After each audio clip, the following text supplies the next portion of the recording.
네, 저는 본 말씀 통하여서 하나님의 능력을 받는 자라는 말씀으로 우리 함께 말씀 나누기를 원합니다. 예수님이 부활하셨습니다. 부활하시고 이제 수많은 제자들에게 이제 예수님께서 이제 하나님의 나라에 대해서 이제 말씀을 하여 주십니다. 근데 여기서 예수님께서 하신 말씀은 너희가 이제 너희 개인뿐만 아니라 이 온 세상을 변화시키는 변화의 주역이 되어라 라고 말씀하시고 이제 승천하신 거예요. 근데 보면은요, 사실 예수님이 부활하시고 난 그 상황에 만약에 제자들을 모아놓고 예수님께서 말씀하실 때 만약에 아주 온전히 인간적인 측면으로 보자면은요, 긍정적인 메시지가 나가기가 참 힘든 그런 상황이었습니다. 왜냐하면 예수님이 십자가에 못 박히실 때 그 제자들의 마지막 모습이, 그러니까 이 땅에서 예수님이 십자가 맡기실 그 순간, 예수님이 이 땅에서 사역을 마치시는 사역의 마지막 부분 아니겠습니까? 초창기가 아니라. 근데 그 마지막 때 빚어진 제자들의 모습이 긍정적인 모습이었는가? 사실 그렇지 않았다는 것이죠. 예수님이 십자가 못 박히시고 만약에 정말 3년 반 동안 하나님께 직접 거의 밤낮을 함께 동거하면서 그 모든 모습을 본 제자들이라면 예수님이 십자가 못 박히실 때 어떤 모습이 나와야 하는 것이 마땅하겠습니까? 예수님 앞에 끝까지 신앙을 저버리지 않고 죽음까지 불사하고 끝까지 예수님과 함께 하면서 어떤 그런 모습을 보인다면, 그래도 3년 반 동안 예수님의 가르침이 그래도 아무 쓸모없는 게 아니었구나. 그동안 그냥 어부하면서 세상 가운데 이렇게 남들한테 비난받는 그런 가운데 있었지만 그래도 그 3년 반이라는 시간을 통해서 어느 정도 하나님의 사람으로 정말 이 사람들이 빚어졌구나 라고 이렇게 인정을 해줄 수 있었을 텐데, 마지막 순간에 예수님 십자가 못 박히실 쯤 돼서 전부 다 도망갔단 말이에요. 그리고 수제자라고 하는, 그 중에서도 수제자가 있었잖아요. 베드로와 야고보와 요한. 거기서 그 가운데서도 가장 열심히 앞섰다고 그래도 믿음직스럽다고 했던 베드로는 어떻게 했습니까? 마지막까지 함께 동행하긴 했어요. 마지막 모습이 나 저 사람 몰라였어요. 그러면 인간적으로 보자면 예수님 사역은 실패한 사역처럼 보이는 것이 마땅했습니다. 예수님이 승천하시고 난 다음에 제자들이 모인 가운데 어떤 말을 하는 것이 어찌 보면 어울리는 말입니까? 야, 너넨 아직 안 되겠다. 더 배우고 아직까지는 때가 아닌 것 같아. 그러니까는 더 수양하고 더 배워서 이제는 어느 정도 성숙한 하나님의 사람이 되어라. 이 말씀이 더 어울리는 말씀 아니겠습니까? 근데 예수님은요, 그러한 제자들을 모아놓고 하신 말씀이 뭐였냐면, 너희는 이 세상을 변화시키는 변화의 주역이 되어라 라고 말씀하시는데, 그냥 책임만 떠넘긴 게 아니라 그러면 어떻게 하면 그와 같은 일을 감당할 수 있겠는가 라고 말씀하시면서 너희는 예루살렘을 떠나지 말고, 우리가 너무나 잘 아는 사도행전 1장 8절의 말씀, 오직 성령이 너희에게 임하시면 너희가 권능을 받고 예루살렘과 온 유대와 사마리아와 땅 끝까지 이르러 내 증인이 될 것이다. 그러니까 여러분, 예수님의 사역은요, 또 하나님께서 예수님이 이 땅 가운데서 그 제자들을 부르시고 하신 사역은 결단코 실패한 사역이 아니었습니다. 왜 그렇습니까? 예수님이 이 땅 가운데 오신 목적이 뭡니까? 예수님이 오신 목적은요, 아직까지는 교회를 통해서 역사하는 그 단계가 아니었어요. 그 사역을 이루기 위해서 먼저 인생들에게 구원의 길이 열려야 되는 거예요.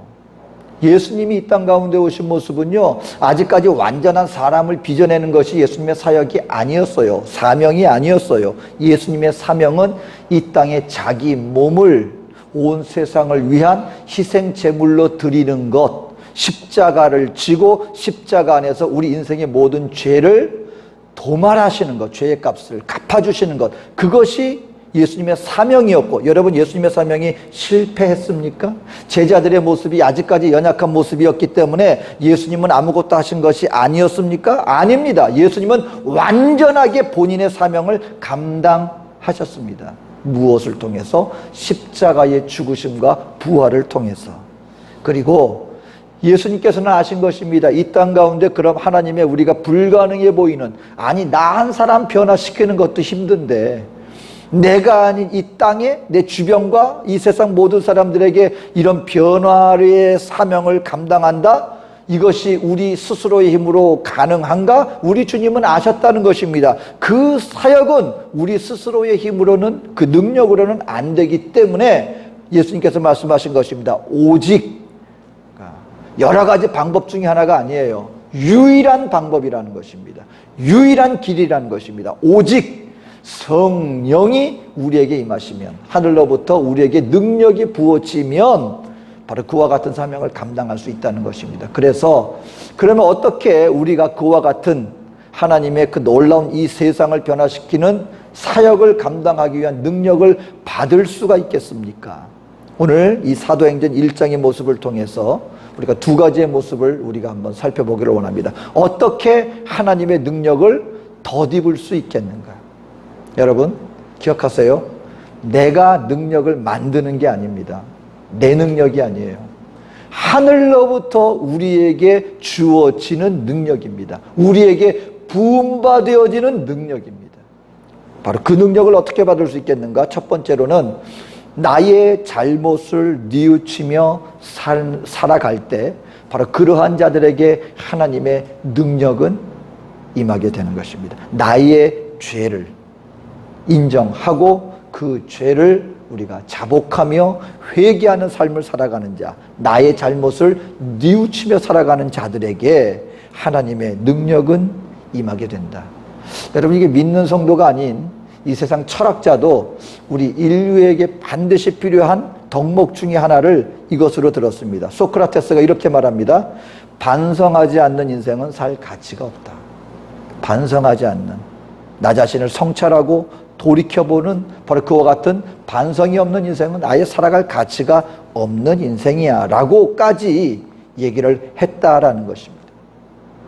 우리가 신앙생활에 나갈 때요, 우리가 착각하기 쉬운 것이 있습니다. 신앙생활을 규율과 어떤 법칙 같은 것으로 이해하려고 하는 경향이 있는 거예요. 신앙생활에 어떤 사람이 잘하는 겁니까? 이거 지키고 그리고 이거 안 하고 뭐 그런 어떤 규율을 딱 해놓고 그것을 잘 지켜나가는, 그래서 이것을 잘 흠없이 지켜나갈 때 저 사람은 신앙생활 잘하는 거야. 그리고 저 사람은 참 하나님 앞에서 아주 온전한 신앙생활을 해나가고 있어. 이게 율법적으로 어떤 도덕적인 어떤 규율을 지키는 것으로 이렇게 나가려고 하다 보면은 자꾸만 어떤 완벽주의적인 것을 갖다가 추구하려고 하는 그런 경향이 우리에게 있을 수가 있다는 것입니다. 그러니까 여러분 우리가 신앙생활에 나가면서 우리가 신앙생활에 이런 어떤 완벽주의적인 어떤 율법주의자적인 어떤 모습으로 나가게 되어지면은요, 세 가지 현상이 나타나지게 됩니다. 우선 나 자신에 대해서는요, 두 가지, 교만 아니면 좌절된 그런 마음을 품고 나갈 수 있게 되어져요. 왜냐하면 자기 나름대로 어떤 딱 법칙을 정해놓고 오늘은 내가 보니까 어느 정도 내가 생활에 나갈 때, 신앙생활에 나가려면 교회 생활과 하나님의 백성으로는 이런 거는 그래도 지켜야지 하는 거를 지킬 때는 역시 내가 어느 정도 이제 컸구나. 그리고 내가 하나님 앞에서 이제 어느 정도 성숙한 단계에 이르렀구나. 아주 기분이 좋아요. 근데 문제는 뭡니까? 이게 매일같이 지켜질 수 있느냐? 어떨 때는 그 중에 어떤 거를 갖다가 내가 범할 수가 있는 거예요. 그렇게 되면 어떤 마음? 나는 안 돼. 어제까지는 하나님 앞에서 막 이랬는데 오늘날은 아침부터 뭐 또 하다가 뭐가 하나 범해져요. 그러면은 또 확 꺼지는 겁니다. 역시 나는 아직 멀었어. 나는 안 되는가 봐. 나 자신에 대해서 어떨 때는 올라갔다가 어떨 때는 팍 꺼졌다가. 이웃에 대해서는 어떤 마음이 듭니까? 판단과 정죄입니다. 나 자신에게 그러는데 상대방에 대해서도 내가 잣대 어느 정도 잘 지켜나간다 그러면 그래도 저 사람은 좀 괜찮은 사람. 나 스스로가 점수를 매기는 거예요. 그리고 상대방에 대해서 또 뭐 안 되면은 왜 저 사람은 저렇게 하는 것일까? 라고 하면서 판단과 정죄가 이웃 사람들에게. 하나님에 대해서는 어떤 마음이 들까요? 여러분, 그런 마음을 품고 살아나가게 되면은요, 하나님 앞에 가까이 나가는 게 꺼려져요. 우리 하나님은 완전하신 하나님이잖아요. 근데 그 하나님 앞에, 오늘은 내가 하나님 앞에 나가기가 좀 쑥스러워, 안 될 것 같아. 그러니까는 주님 앞에 나가는 게 항상 어떤 죄책감을 가지고, 그냥 이렇게 죽은 마음을 가지고, 불편한 마음을 가지고, 마치 아담과 하와가 그렇게 하나님과 온전한 교제에 거닐었으면서 죄 선악과를 따먹고 난 다음에 어떻게 했다 그랬어요?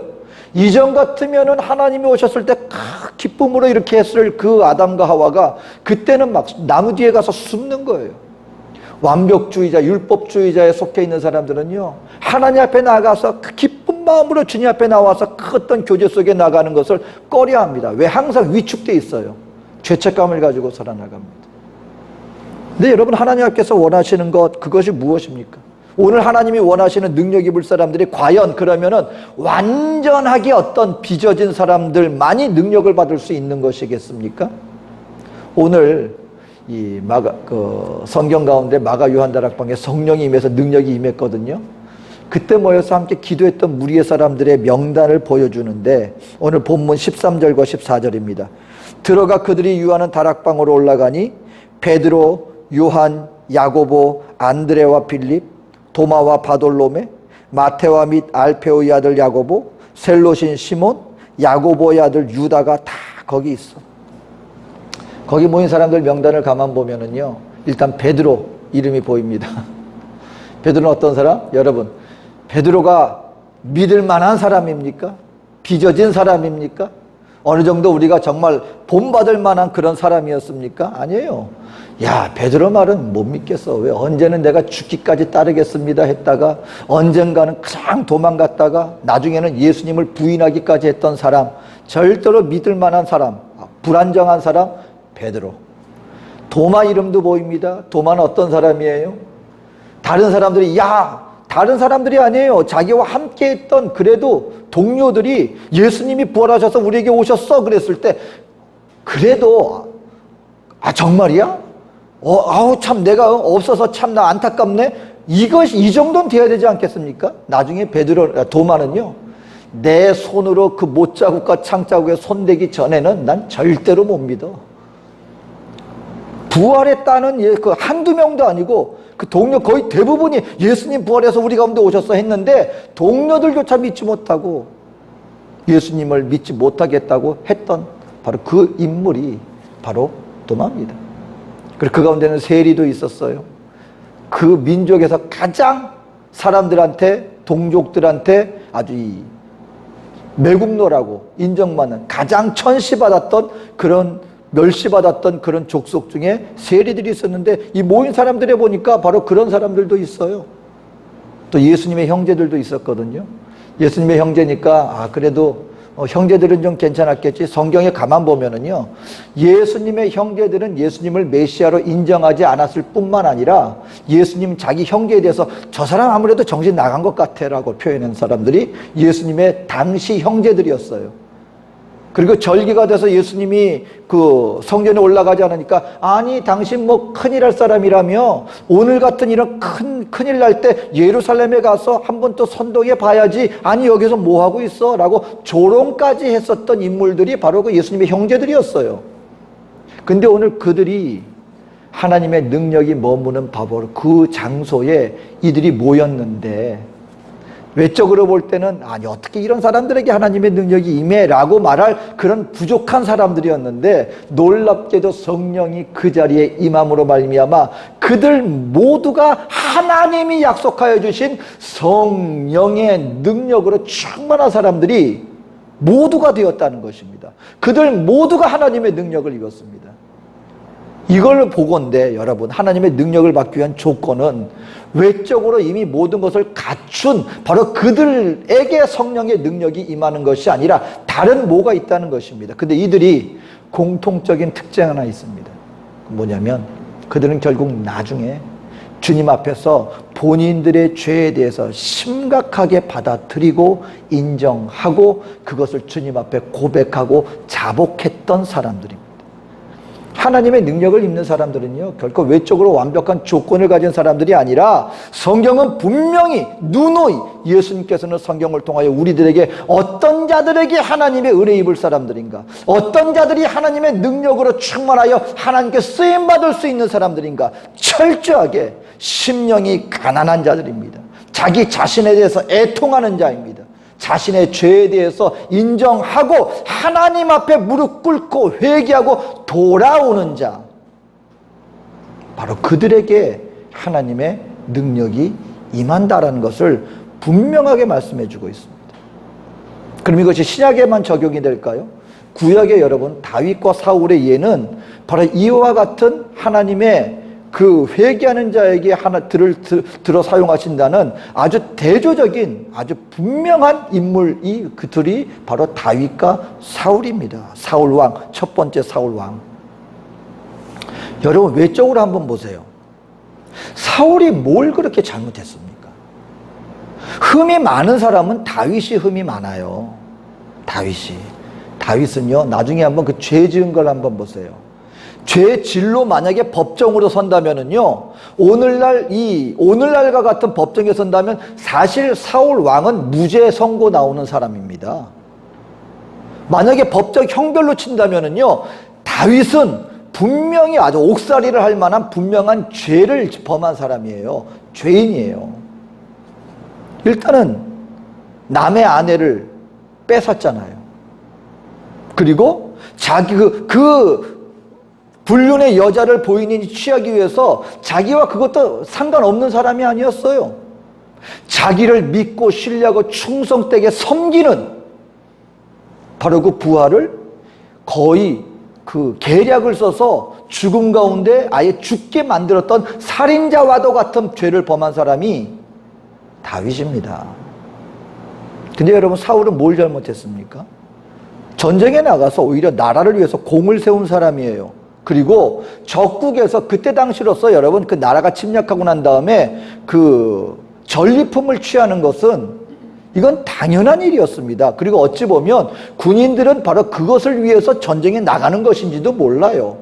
그래서 적국에 나가서 더군다나 우리나라를 위협하는 바로 그런 적국을 침략해서 그들 적국과의 전쟁에서 승리를 한 다음에 그들에게서 전리품을 취해왔습니다. 외적으로 볼 때 잘못한 거 하나도 없어요. 그리고 하나님 앞에서 제사 드리는 거예요. 하나님 앞에 우상 숭배하는 게 아니라 하나님을 예배하기 위한 예배를 드리는데 제사장이 오지 않으니까, 예배 인도자가 안 오니까 본인이 그 인도자가 되어서 하나님 앞에 예배를 드렸어요. 외적으로 보자면. 근데 여러분 이게 하나님께서 누구를 들어 사용했습니까? 결국 사울은 하나님이 말씀하신 말씀대로 하지 않고 자신의 뜻을 따라 하나님의 말씀을 불순종했습니다. 근데 다윗이 한 가지 다른 점이 있어요. 외적으로 볼 때 그렇게 잘못을 범하고 흠이 많았는데 시편에 보면 다윗은 나중에 하나님 앞에 한 가지가 했습니다. 사울은 결단코 회개하지 않았습니다. 하나님 앞에 자기의 잘못을 인정하고 하나님 내가 잘못했습니다 하지 않고 자기의 잘못을 감추려고 사람들 앞에서 자기의 체면을 유지하기 위해서 결단코 끝까지 회개하지 않았습니다. 근데 사울은 그 흉악한 죄를 다윗은 그 흉악한 죄를 범했음에도 불구하고 나중에 그 죄에 대한 책망이 들어왔을 때 그것을 인정하고 침상에 눈물이 젖도록 철저하게 하나님 앞에 회개했습니다. 그랬을 때 하나님은 결국 누구를 들어 사용하시느냐?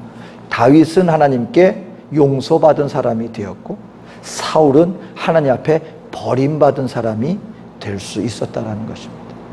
여러분 신약에서 예수님께서 하신 이 탕자의 비유를 볼 때 여러분 많은 경우에 일을 못했어요. 아니 그 맏아들이 도대체 무슨 큰 잘못을 했나. 사실 배은망덕한 것 둘째 아들이죠. 살아있는 아버지 앞에 그 유산은 뭡니까? 유산은 아버지 거예요. 그리고 아버지가 마지막 세상을 떠나기 전에 자녀들에게 물려주는 건 유산입니다. 근데 둘째 아들은 자기 거래요.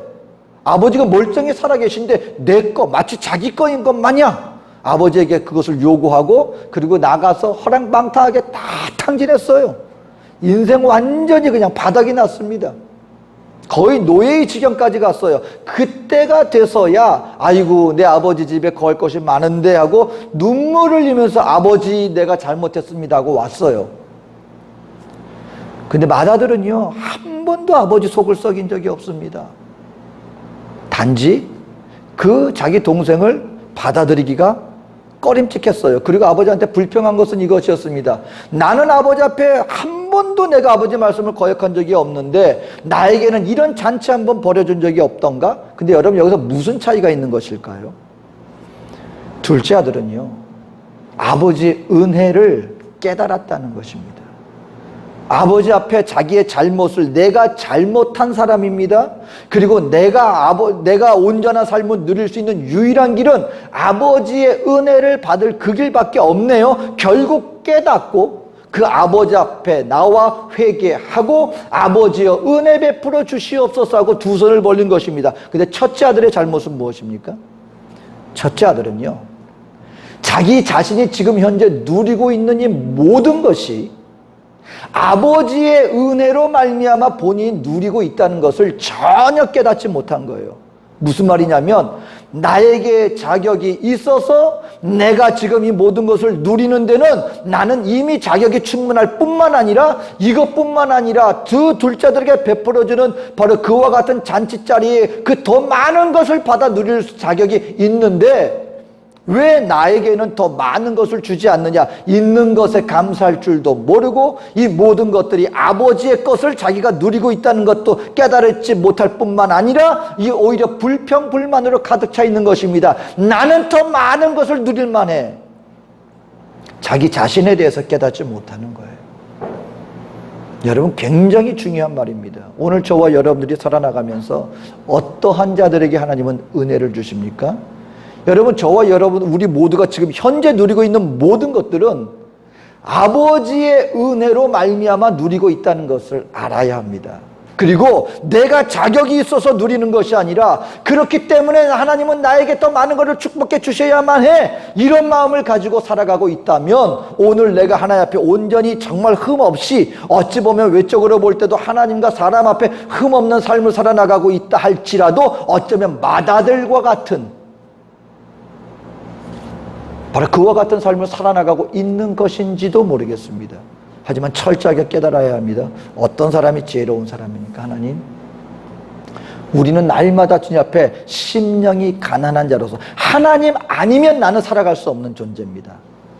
여러분 이 마음 가난한 심령으로 주님 앞에 나오는 이 가난한 자의 마음을 우리 하나님의 백성들은 결단코 잃어버려서는 안 됩니다. 여기서 말하는 가난의 지경은요 부족한 지경이 아니에요. 성경이 말하는 심령이 가난한 자, 여기서의 가난은요 그냥 약간 뭐가 부족하고 약간 좀 뭐가 좀 없고 이 정도가 아니에요.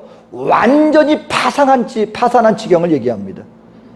모든 것이 완전히 파산이 되었어요. 그래서 그 누군가의 도움이 없이는 한 걸음도 나갈 수 없는 완전한 파산한 심령. 여러분 우리는 하나님 없이 하나님이 내게 은혜 주지 않으면 오늘 하루 숨 쉴 수도 없는 존재들입니다. 오늘 하루 한 걸음도 걸을 수 없는 존재들입니다. 오늘 내가 이렇게 나와서 하나님 앞에 예배할 수 있는 자가 되어진 것, 오늘 내 입술로 예수를 주로 고백할 수 있게 되어진 이 모든 것, 그리고 우리 더 나아가서 저 영원한 나라를 하나님의 나라로 상속받을 하나님의 상속자로 세움받게 된 이 모든 것은 오직 하나님의 은혜로 되어진 것입니다. 그렇게 되어질 때 우리는 어떤 심령이 되어야 합니까? 마땅히 하나님, 나는 죄인입니다. 나를 용서하여 주시옵소서. 예수님의 십자가 죽으심의 그 보혈로 말미암아 오늘 하루도 내가 주님 앞에 설 수 있게 되었습니다. 그럼에도 불구하고 나는 여전히 하나님의 나라와 의보다는 나의 마음과 심령 속에는 하나님을 믿고 의지하고 주님을 온전히 나의 주인으로 섬기는 삶이 아니라 여전히 내가 주인이 되어서 주님을 알기 이전에 그와 같은 삶을 여전히 내가 추구하고 바라보며 나아가고 있네요. 하나님, 나를 용서하여 주시옵소서. 여러분 결코 외적인 완전함이 아닙니다. 외적인 완전함은 우리가 이룰 수도 없고 우리에게는 그것을 이루어 나갈 수 있는 능력이 우리 안에는 없습니다. 오직 한 심령입니다. 주여 나를 용서하여 주시옵소서. 오직 주님만이 나의 하나님이십니다. 이 믿음의 신앙 고백이 있는 자들에게 바로 이 마가다락방에 모인 심령들은요, 바로 그와 같은 심령들이었어요. 그리고 하나님이 말씀하신 말씀을 따라 그들이 주님 앞에 나왔을 때 하늘로부터 능력이 임하게 되었고, 그들 스스로의 능력이 아니라 하나님의 능력으로 말미암아 정말 그들의 마지막 그 남은 생애를 복음 안에서 하나님께 쓰임받는 능력이 하나님의 백성들로 세워질 수 있었다는 것입니다. 어떤 자들에게 하나님의 능력이 임합니까? 자신의 잘못을 뉘우치는 자들에게 하나님의 능력은 임한다는 것입니다. 그러면 두 번째로 어떤 자들에게 하나님의 능력이 임합니까? 우리가 하나님의 능력을 힘입기 위해서 필요한 것, 그것은 집중하여 기도해야 한다라는 것입니다. 여러분, 하나님의 능력에는요 반드시 함께하는 것이 있습니다. 기도예요. 하나님의 능력, 하나님의 은혜, 하나님의 어떤 강건케 하심, 바로 그것에 반드시 동행되어지는 우리 신앙의 어떤 한 행위를 본다면 그것은 기도입니다. 어떤 기도? 집중해서 하는 기도. 여러분, 먼저 기도는 무엇입니까? 일단은 구하는 거예요. 어린아이가 부모님한테 자연스럽게 구하는 것입니다. 그것은 뭘 의미합니까? 어린아이들은요 100% 부모님을 의지합니다. 의지하기 때문에 구하는데 그 구하는 자세에 아주 그냥 체면도 없어요. 근데 그 당연한 권리라고 생각하는 거예요. 여러분, 어린아이가 눈치 보면 안 돼요. 어린아이들은 눈치 보면 안 돼요. 누가 눈치 보는지 아십니까? 남의 집 아이들이 눈치 보는 거예요. 근데 원수마귀가 자꾸 거짓말로 이 백성, 우리 하나님의 그 백성들한테 하나님 눈치 보게 만들어요. 거짓말로. 왜 어렸을 때 거듭 말씀드리지만 요즘에는 뭐 애들이 워낙 똘똘해가지고 이런 말 하면은 아예 그냥 그 씨도 안 먹힐 텐데, 어렸을 때 왜 짓궂은 삼촌들이 와서 야, 너는 참 불쌍하다. 너 어렸을 때 너 다리에서 주워왔어. 그 참 이상하게 짓궂은 짓을 해요. 근데 문제는 뭐예요? 그 거짓말을 받아들이는 순간 그 아이는 그 집에서 눈치 보며 삽니다. 나를 낳아주신 부모님은 어디 계실까? 나를 기르러주시는 것도 고마운데 내가 어떻게 뭐 맛있는 걸 사달라, 더 좋은 거 사달라, 내가 어떻게 이런 얘기를 할 수 있을까? 눈치 봅니다. 여러분, 우리는 하나님의 자녀가 된 줄을 믿으시길 주 이름으로 축원합니다. 어린아이가 돼야 합니다. 우리는 하나님 앞에 구하세요. 그냥 구하지 마시고 당당하게 구하라는 겁니다. 아버지, 이거 해주세요. 남에게 구하는 게 아니에요. 나를 구원하여 주신 나의 아버지가 되신 그 주님 앞에 구하는 것입니다. 기도는 그런 것이라는 것이죠. 또 한 가지가 있습니다. 그럼 구하는 것만 기도냐? 또 다른 기도에 중요한 역할이 있습니다. 바로 그것이 프로슈케어라고 하는 이 기도가 있는데, 이게 뭐냐면 내가 거룩하신 하나님 앞에 나아가 그의 빛에 나를 비춰보고 나를 교정하는 것. 이걸 아주 쉽게 D.L. 무디 선생님은 이렇게 말했습니다. 하나님 앞에서 나를 조율하는 것이다. 여러분, 기도를 하면서 우리가 하나님 앞에 구하는 것, 그거 아주 중요한 하나님의 우리 기도의 모습이기도 하지만 또 다른 것이 있어야 합니다. 그건 뭐냐면 하나님 앞에 나를 살펴보고, 여러분, 빛 앞에 거의 딱 빛 앞에 있으면은요 다 드러나요. 아주 환한 빛 앞에 서 보세요. 다 드러나요. 그 앞에서 나를 교정하는 것, 이것이 기도의 모습 중에 하나라는 것입니다. 여러분, 피아노 조율하는 거 보셨죠? 아무리 훌륭한 연주를 하더라도요 음율이, 음정이 잘못되어 있으면 거기에는 이게 잘못된 소리가 나올 수밖에 없는 거예요. 저와 여러분들이 하나님 앞에 어떻게 나 자신을 돌아볼 수 있습니까? 기도를 통해서 우리는 무엇을 또한 구해야 합니까? 기도 가운데 어느 순간인가 하나님께서 우리에게 주시는 말씀이 있어요. 말씀 앞에 서보니 거기에서 나의 모습이 보여요. 잘하는 것은 더 잘해 나가야 되겠고, 근데 뭔가 하나님의 말씀에 안 맞는 것들이 있습니다. 그건 어떻게 해야 되는 거예요? 하나님, 내가 이와 같은 것들을 이루어 나가기를 원하는, 나의 삶 속에 이런 것들이 보이네요. 하나님, 나를 말씀 앞에 나를 빚어 주시옵소서. 기도를 하다 보면은요 그래서 기도를 오래 한 사람이 정말 그런 고백을 했다 그랬죠. 이 성도는 하나님 앞에 딱 보니까 처음에 이 세상의 모든 게 다 비뚤어져 보이는 거예요. 말씀에 여러분 근데 이게 잘못된 게 아니라요. 우리 신앙생활에 나갈 때 과정으로 보시면 될 것 같아요. 그러니까 어려서부터 신앙생활을 하지 않고 나중에 신앙생활에 나가다 보면은요, 말씀을 읽고 신앙생활에 나가다 보면은 그때부터는 이전에는 보이지 않았던 것들이 보이기 시작합니다. 말씀의 율법 앞에, 말씀의 법도 앞에 뭔가 잘못된 것들이 보이기 시작해요. 이게 보이는 건 여러분 이게 제대로 가고 있는 거예요. 근데 그러다 보면은요, 처음에는 막 불만과 불평이 나옵니다. 왜 이렇게 하지? 왜 저렇게 하지? 왜 이런 식으로 될까? 그런데 그걸 갖고 막 기도하다 보면은요, 나중에는 어떤 모습이 되어지느냐? 처음에는 이 세계 변화를 위해서 기도했는데 나중에는 기도를 하다 보니까 오히려 범위가 좁혀지는 거예요. 나라를 위해서 또 기도했대요. 사회적으로 보니까. 근데 나라를 위해서도 기도하다 보니까 그 다음에 눈에 보여지는 게 자기 교회를 위해서, 또 교회를 위해서 기도하다 보니까는 자기 가정에 또 보니까는 합당치 않은 게 보이더래요. 가정을 위해서 기도했대요. 근데 나중에 한참을 기도하다 보니까는 마지막에 보여진 모습이 뭐였느냐? 결국은 내 모습이 보여지더래요. 그래서 이렇게 기도했답니다. 하나님, 나를 변화시켜 주시옵소서. 나를 변화시켜 주시옵소서.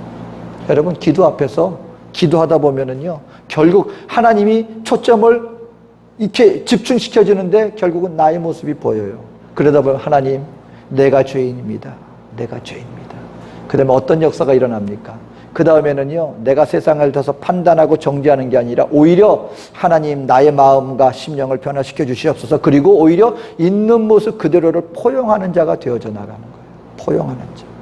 그들 위해서 정말 마음을 내서 판단하고 정죄하는 게 아니라, 왜냐면 아니까.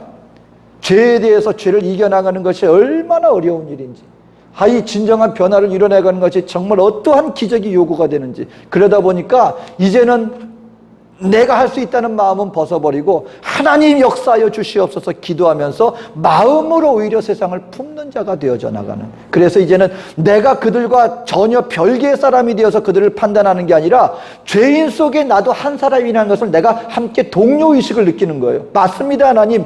나도 죄인이고 우리 모두가 죄인입니다. 하지만 이 모든 것을 이겨나가기 위해서는 하나님의 은혜가 필요합니다. 은혜로 용서하여 주시옵소서.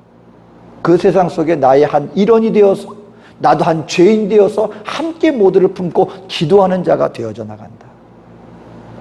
나를 조율한다는 의미가 기도에 포함되어 있습니다. 또 하나의 의미가 있습니다. 이 기도한다는 것, 그건 집중해서 기도한다. 여러분, 데살로니가서에 있는 믿는 성도들에게 주어진 명령, 아까 그 나타나야 될 모습 중에 하나가 뭐라고요? 쉬지 말고 뭐 하라? 기도하라. 여기서 여러분, 이게 쉬지 말고라는 의미가 참 원어에는요, 지혜로운 단어가, 의미가 포함되어 있는 것 같아요. 이 쉬지 않고라는 것은 뭐냐면은요, 이게 계속해서 목에 걸려서 기침하는, 목에 뭐가 이렇게 자꾸 걸려서 기침 나오는 거 있잖아요. 이 쉬지 말고는 그 의미를 갖고 있어요. 계속해서 기침이 나오는. 이렇게 저는 이전 같았으면 제가 아마 이 말의 의미를, 아니 기침하면 기침하는 거지 뭐, 그게 무슨 쉬지 말고야 했을 텐데, 어찌 보면 이걸 감사해야 될지 모르겠는데 제가 그 감기가 걸려봤잖아요. 목이 걸려서 나오는 기침이. 일주일 동안 기침이 쉬지 않으니까요, 와, 사람이, 여러분, 기침하는데 이게 힘이 들어가더라고요. 근데 기침이 멈추지를 않는데 한 일주일을 쉬지 않고 저녁에 그냥 눕기만 하면 계속 기침이 나오는 거예요. 근데 바로 요 의미예요. 목이 간질간질한 거예요. 목에 염증이 나서 간질간질거리는데 이게 한번 기침이 나오면 쉬지 않고 나오는데, 야, 진임에, 그때는 뭘 하는지 아십니까? 요게 이렇게 걸리는 뭐가 있어요. 침이 넘어난다던가 약간 누워서 뭐가 이렇게 약간 되면은 이게 걸려서 이 기침이 나오기 시작하거든요. 절제하려고. 이 기침 안 나오게 하려고. 어떻게 하든지 기침 안 나오게 하려고. 근데 오늘 성경에 기도를 하는데 그렇게 기도를 해야 돼. 그게 뭐냐면 항상 기도할 준비가 돼 있는 거예요. 우리 심령 속에. 그렇다고 그냥 하루 종일 24시간 그냥 막 말을 하면서, 여러분 이 살면서 어떻게 그렇게 삽니까? 여기서 말의 의미는 뭐냐면요, 뭐가 조금만 나를 탁 찔리기만 하면 기도가 나오는 거예요. 항상 기도할 준비가, 내 마음과 심령이 하나님 앞에서 내가 그냥 기도하는 자세와 기도하는 마음 자세, 그래서 건수만 있으면 나에게서 자연스럽게 나오는 게 뭐다? 기도. 통성으로 기도할 때는 통성으로 기도하고요, 밥 먹거나 우리가 뭐 할 때는 하나님 감사합니다 기도하고요, 그리고 내 마음과 생각 속에서 길을 걸어갈 때나 뭐 할 때나 마음 중, 그러니까 어떤 일이 딱 생기면은 자연스럽게 그 문제에 먼저 마음을 뺏기는 게 아니에요. 이거 문제가 생겼는데 어떡하지, 막 이렇게 나가는 게 아니라, 문제가 생기면 자연스럽게 튀어나오는 게 뭐다? 먼저 기도예요. 먼저 기도하고, 기도 속에서 그 다음에 하나님의 음성을 따라, 그리고 상황을 바라보면서 기도하면서 그 일을 갖다가 이루어나가는 거예요. 좋은 일이 생겼다, 거기에 대해서 그냥 거기에 내 마음이 다 뺏겨가지고 그냥 흥청망청 막 이렇게 되는, 내 마음이 들뜨는 게 아니라, 좋은 일이 생기면 좋은 일이 생기는 대로 먼저 뭐가 나온다? 하나님 감사합니다, 이 얘기가 나오는 거예요. 집중해서 기도하는 겁니다. 마음을 다해서. 그리고 이것이 무엇이다? 그때 모인 120문도의 성도들은요, 그 모두가 마음을 같이 하여 집중해서 하나님 앞에 기도했다 나왔습니다. 그랬더니 성령이 그 가운데 임했더라. 성도 여러분, 오늘 저와 여러분들 하나님께서 이 땅 가운데 분명히 하늘의 능력으로 우리에게 채워주시고 날마다 능력 가운데 우리를 인도해 주실 줄로 믿습니다. 신앙생활 내 힘으로 하는 것 절대로 아닙니다. 여러분, 절대로 이건 기억하셔야 합니다.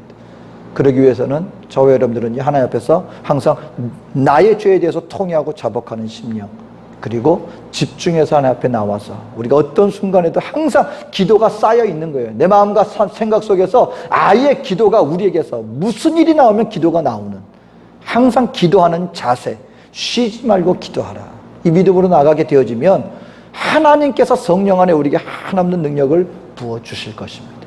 하나님의 능력으로 이 땅 가운데 온전히 믿음으로 승리하는 신앙생활에 나가는, 하나님의 사명을 감당하며 나가는 우리 저와 여러분 되어주시기를 주님의 이름으로 축원드립니다. 기도하겠습니다. 사랑과 은혜가 많으신 좋으신 하나님, 우리 모두가 하늘의 능력 더 듣기를 원합니다. 하나님, 오늘도 성령 안에서 성령 충만하여 성령께서 원하시는 성령의 열매를 풍성히 맺어 주님께 영광 돌리며 이 땅 가운데 주님 맡겨주신 사명을 능력 있게 감당하는 하나님의 능력의 성도님들 모두가, 우리 모두가 되게 하여 주시옵소서. 감사드리며 예수님의 이름으로 기도합니다. 아멘.